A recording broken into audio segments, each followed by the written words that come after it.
Cool. So I think this may prove to be my first longer form content piece. Yes, I've made it. I may enter the YouTube space as an absolute YouTube mogul of influence.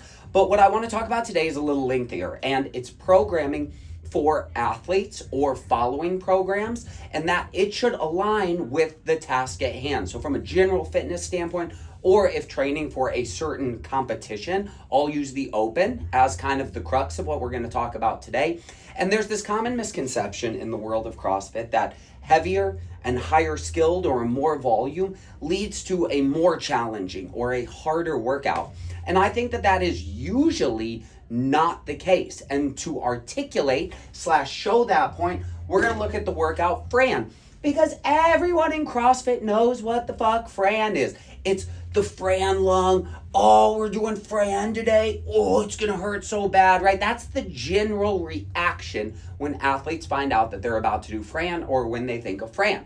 So if we look at Fran, it is 21, 15, 9. Thrusters, 95, 65, and pull-ups. So if we look at kind of the spectrum of Fran times, you have Noah Olson, I think, is the record holder for Fran at like 1 minute and 57 seconds. Definitely sub 2 minutes, which is absolutely fucking bananas. But to use myself as an example, opportunity to humble brag, my Fran time is 2:59. Yes, sub 3. I'm wildly impressive. Pat me on the back. But still nowhere near Noah Olson's Fran time. So if we look at 2:59, Noah Olson's an anomaly. I am a NARP, a regular person, but with a pretty decent Fran time. This is unbroken Fran. So is Noah Olson, sub 2 minutes. So what's the difference between the two?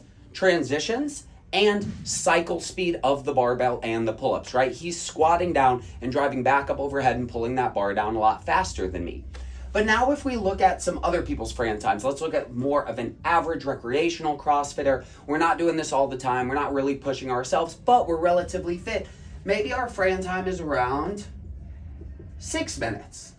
Damn, Fran hurts, 6 minutes, all out effort. But it's not an all out effort. If I do it in 3 minutes and Noah Olson does it in 2 minutes, let's say take the cycle rate out, we'll call 3 minutes a fast, unbroken Fran with relatively quick transitions, but not a great cycle speed. 3 minutes is now our barometer for that. If your Fran time is 6 minutes, that means you are spending 50% of that workout standing there, not doing anything. You essentially have, if you really think about it, like a 1-to-1 work to rest ratio. Now, what if my Fran time is 9 minutes? Okay. Now I'm spending potentially 6 minutes standing around not doing anything during that workout. Now the workout stimulus is progressively changing as that Fran time goes up. So there's also a workout called Friendly Fran, which is 21, 21, 21 thrusters at a heavier barbell, so 115/75, and chest to bar pull-ups. I've never done Friendly Fran, but I can guarantee you one thing for fucking sure. There ain't no chance I'm getting it done anywhere near 3 minutes. What about 6 minutes? So we look, it's nearly double the reps. What do we got here?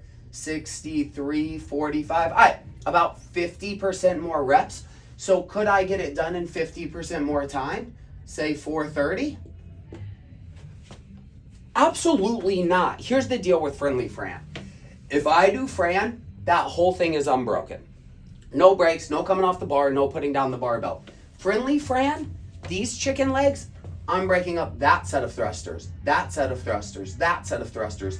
And although in theory I could do 3 sets of 21 chest to bars unbroken, I'm not, because I'm absolutely cooked from this. So maybe my Friendly Fran time looks something more like, I don't know, 9.5 minutes. Don't know for sure, making a guess here.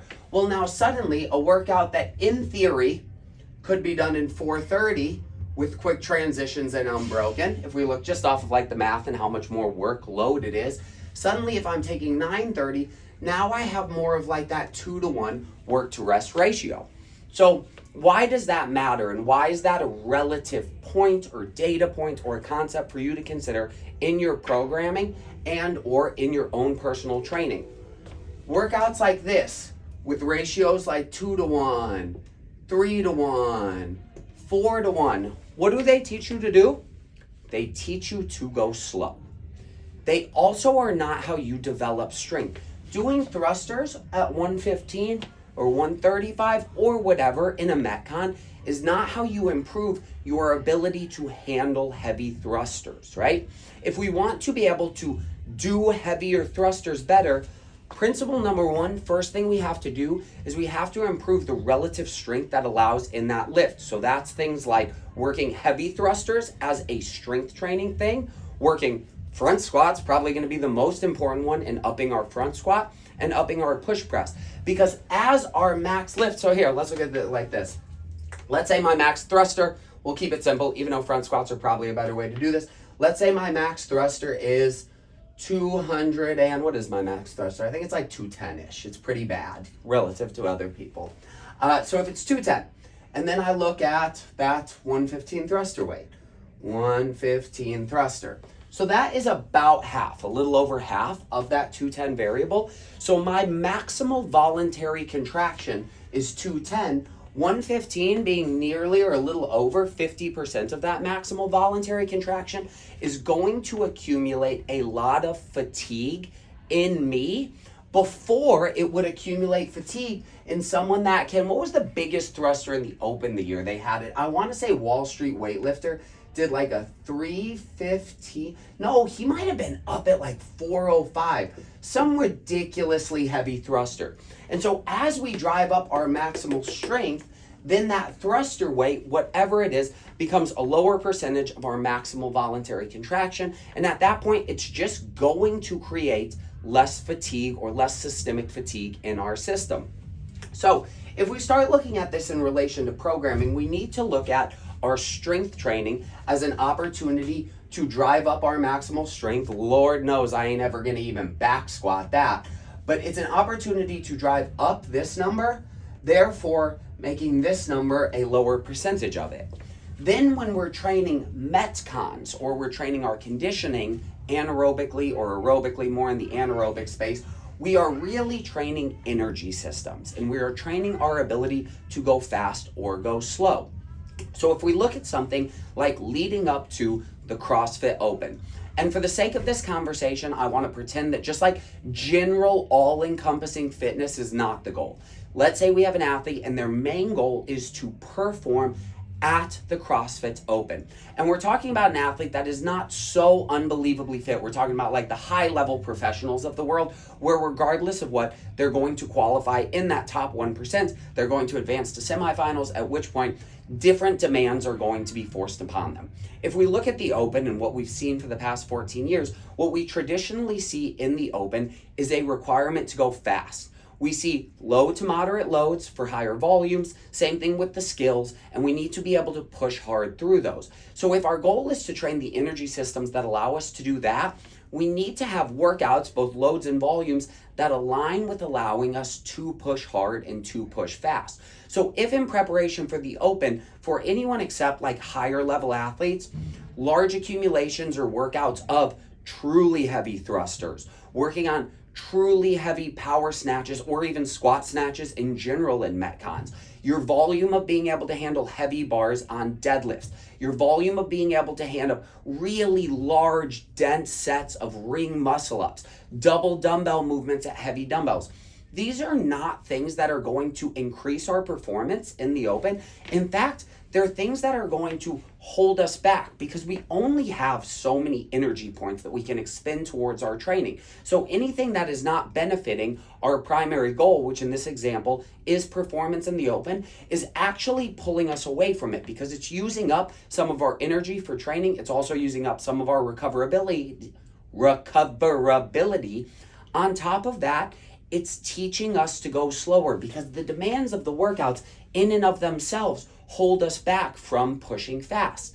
Now, when we look at different athletes require different levels of loads, volumes, and skills in order to challenge themselves effectively for the task at hand. Now, I bring this up because what I wrote up here is one of our individual athletes who is moving on to the semifinals level due to an awesome performance, shout out to my dude in the Open, is following now a progression of thrusters, GHD sit-ups, and rope climbs to prepare for what we will likely see in semifinals. So movements like these, and if we look at these specifically, thrusters, 135, 155, I'm gonna talk about the program in a little more detail in a second. Thrusters, 135, 155 on repeat, GHD sit-ups, and legless rope climbs and rope climbs. These two movements especially have absolutely no place in your training if you are preparing for a lower level or a more accessible competition like the Open, which is intended to cater to lots of people. We haven't seen GHD sit-ups or rope climbs in the Open ever. And so working towards those does not add any value if your primary goal is that of the Open. But now, as we set our stages or we set our eyes on this next stage of competition, we need to start accumulating volumes and getting touches of these things. So if we look at week number 1 of this workout, I love to start progressions, especially with athletes that I haven't been training as long, with an EMOM style setup, because an EMOM constrains the amount of time they have to complete the required amount of volume, therefore letting me know if it's appropriate volumes and loads as we move into more AMRAP styles of progression as the weeks go on. So within week number 1, he was prescribed every minute on the minute for 12 minutes, right? So he's gonna rock through this sequence 4 times. It's an alternating EMOM. Minute number 1, 8 thrusters at 135. Minute number 2, 15 to 20 GHD sit-ups, depending on his cycle rate on those and what we can sustain as we start to fatigue. And then minute number 3, 1 legless rope climb plus, I think this was actually 2 rope climbs. 2 rope climbs, so 3 total rope climbs within that minute. Then repeating that for round 2, 3, and 4. Based off of how we interact with this workout, we can make adjustments to the proposed plan for week number 2. So week number 2, we had him upping the thruster weight to 155, getting exposure to some of those heavier loads and starting to accumulate volume there. Then based off of what we saw here, I believe in week number 1, he went 20, 17, 17, 15. I'm like, all right, cool. Let's just standardize those GHD setups at 17, because the primary purpose of GHDs here is not necessarily for massive accumulation of GHD setups. We've seen as many as 180 GHD setups in a single quarterfinals workout. And so looking at here, what's that, 68 GHD setups? That's not a huge volume, but what does it do? It massively impedes your ability to execute on rope climbs. So we're creating localized muscle fatigue here before he has to then climb the rope, making the rope climbs heavier. What we saw in week number 1, though, from his training is that as these rounds went in, by the last round, our rope climb speed was really falling off. And we need to continue to encourage being able to push the pace within these minutes. So what we transitioned into this one is, instead of escalating the rope climbs from 1-2 to 2-1, we were just going to keep it the same. Cool. We still want you to be able to push hard on the rope while having this additional fatigue of the heavier barbell. So we'll keep this as a 1. We're going to move this back to a 2, and we're just going to keep hammering away at that rope climb intensity from week number 1. Based off of how we do here and here, okay, now we've established that the athlete can push these relatively higher paces under the constraints of the 1-minute clock. Dope.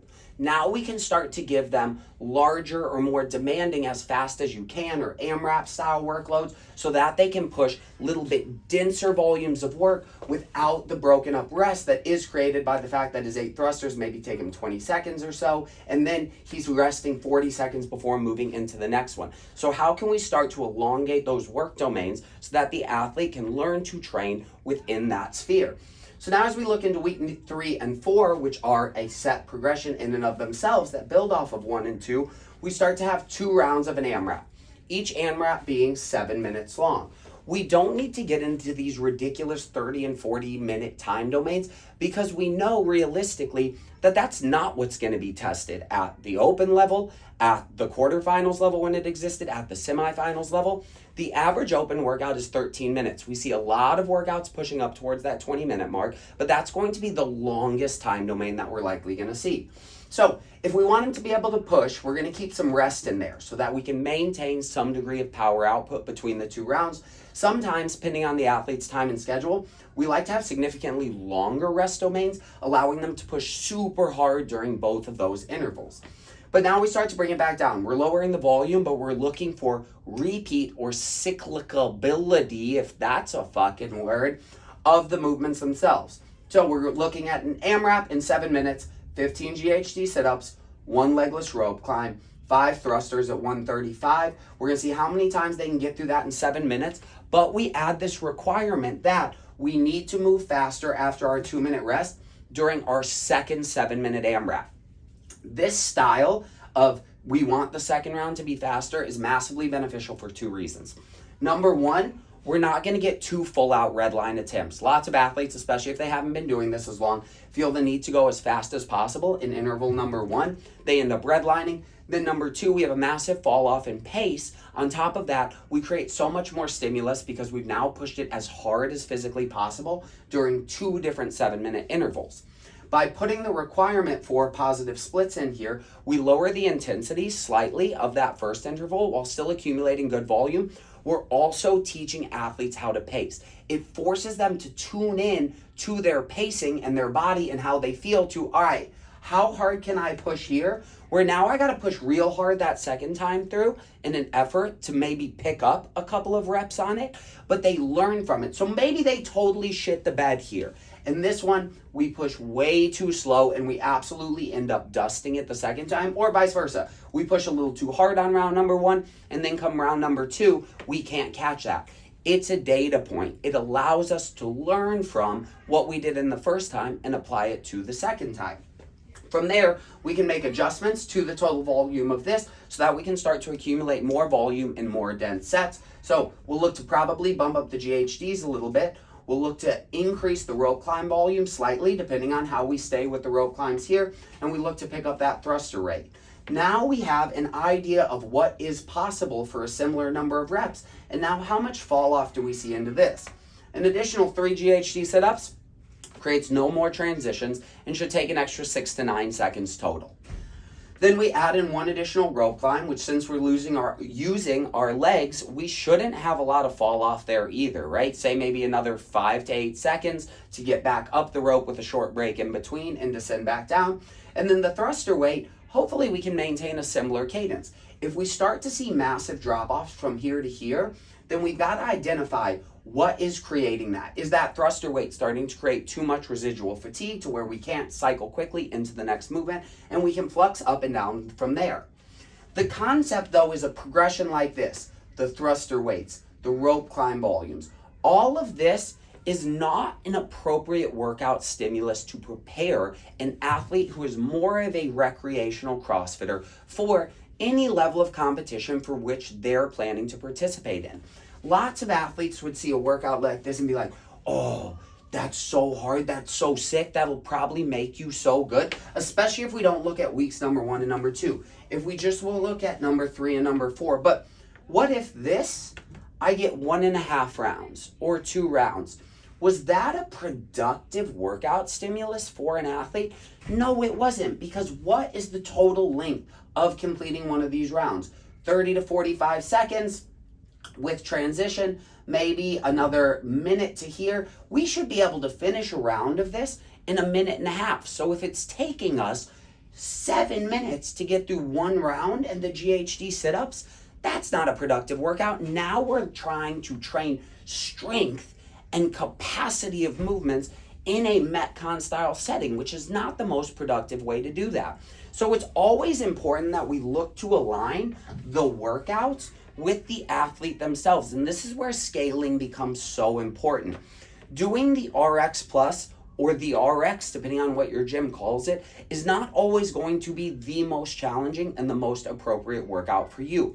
We need to, if we want to be able to move fast, we need to teach ourselves to go fast. And to go fast, we have to have workouts that allow us to go fast in. So when considering your programming at any given time of the year and what your goals are in the immediate future, we need to align our workout structure and our programming with those goals so that we can teach ourselves to be the type of athlete that we want to be. So scale workouts appropriately, work on the things that matter, or at the end of the day, like I say with everything, the most important thing in your training is that it's fun for you and that it keeps you engaged. So even if you're not this athlete in the top 1% of the open participant pool, but that looks fun as shit, then that's what you should do that day. Just recognize that it may not be the most appropriate stimulus, and you're giving that up in an effort to engage in workout that excites you. But programming for yourself, programming for others takes some thought, and it takes some considerations to make sure that you're going to get the best workout to make you better every day. 1% better every day. LSKD, sick. Later.